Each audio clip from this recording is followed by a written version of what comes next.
ছেলে শাহাদাত রহিমের নিকট হইতে 20 লক্ষ টাকা ধার্য করিয়া তোর মধ্যে 5 লক্ষ টাকা বুঝিয়া পাইয়া অবশিষ্ট টাকা বাকি রাখিয়া তোমার পিতা মহামান্য রজির সাহেব তোমাকে বিবাহ দেওয়ার জন্য একরার করিয়াছে। তুমি তাহাকে স্বামী বলে কবুল করো।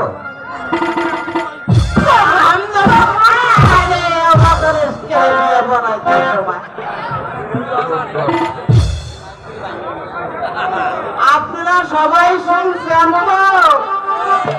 আমরা তো শুনছেন, চাচা তো খেলাম আমি।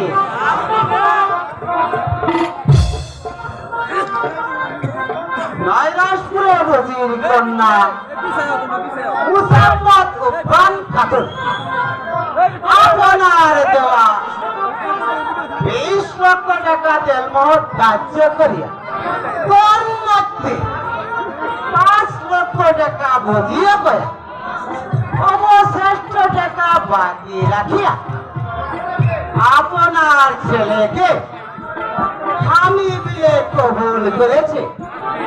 আপনি তাহাকে কবুল করুন।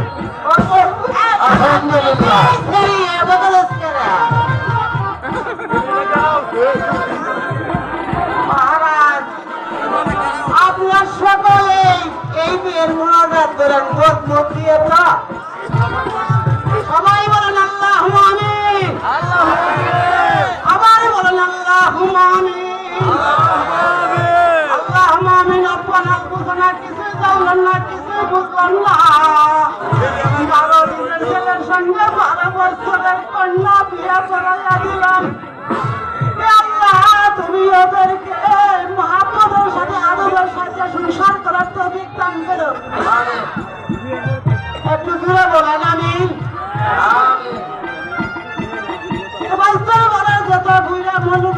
আমার সাথে আমিন আমিন বলতে আছে ভাই। এদের ভিতরে যদি কোনো মিলমাঘর না থাকে আজকে ধোয়া তারা করে মিল জান করে দেয়। আল্লাহুম্মা আমিন বলো। আমার বাইস্তরে বারান সারা সিরাজি করলে ভাই যুবক ভাইয়ের হাত তুলেছে, এটা মাবুদ ওদের আশা তুমি পূর্ণ করে দিও। কম করে হইলে 80 বছরে 5-7টা করে পুরী তাদের কপালে উঠাইয়া দিও। আপনার আল্লাহুম্মা আমিন।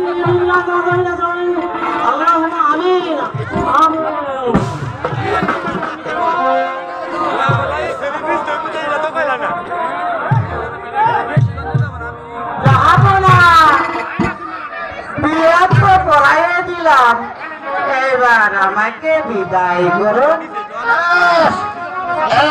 আপনার বিদায় কত দিলেন জাহাপনা?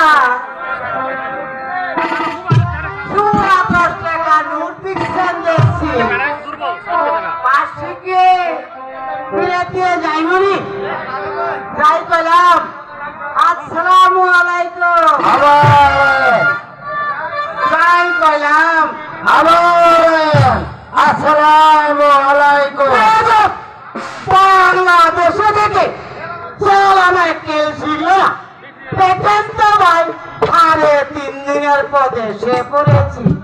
এতক্ষণে বলে কিনা সালাম আলাইকুম, সালাম আলাইকুম, ওয়ালাইকুম আসসালাম, ওয়ালাইকুম আসসালাম। যাই কইলাম বেগম সাহেবা